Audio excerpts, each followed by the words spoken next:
Mindfulness in daily life and meditation advice. Devotee asks, I usually use Buddha in coordination with bodily posture and breathing. I understand that we should practice with an ordinary, relaxed mind without tightly focusing on the meditation object. How do we distinguish between this relaxed attitude and laziness?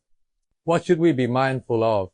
Ajahn Golf answer, when we are in a state of relaxed mindfulness, the mind will naturally and automatically be aware of its meditation object.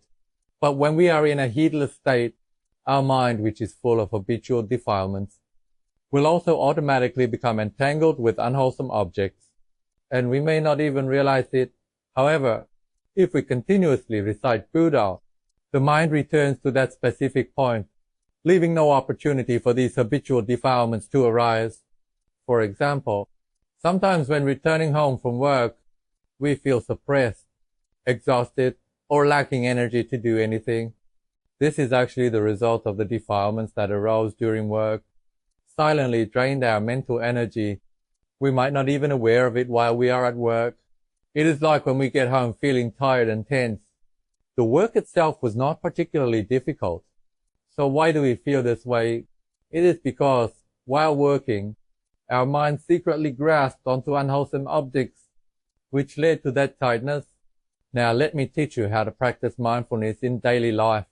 If your work does not require much mental effort and is mostly physical, you can use Buddha or maintain awareness of bodily postures. For example, when doing chores at home, you can continuously recite Buddha or chant phrases. This keeps the mind focused on Dhamma objects.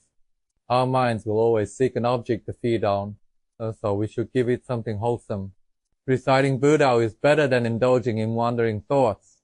If we train this way regularly, entering stillness during meditation will become easier, because we have been consistently feeding the mind with wholesome objects.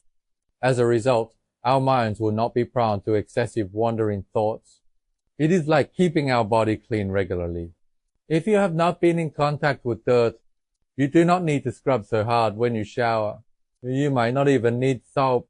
However, if your work requires intense mental effort, then it is not suitable to recite Buddha, as it would be like doing two tasks simultaneously.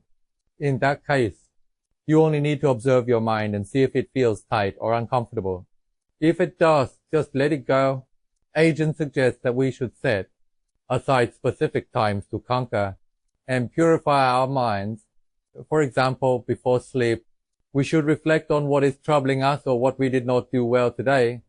This is a way of cleaning away the unwholesome things. If we only do this occasionally, like cleaning a house just once a month, it becomes difficult.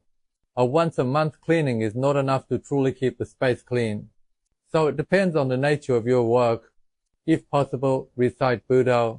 But if your job demands more mental effort, then just observe your mind. Notice if it is tense, then release that tension.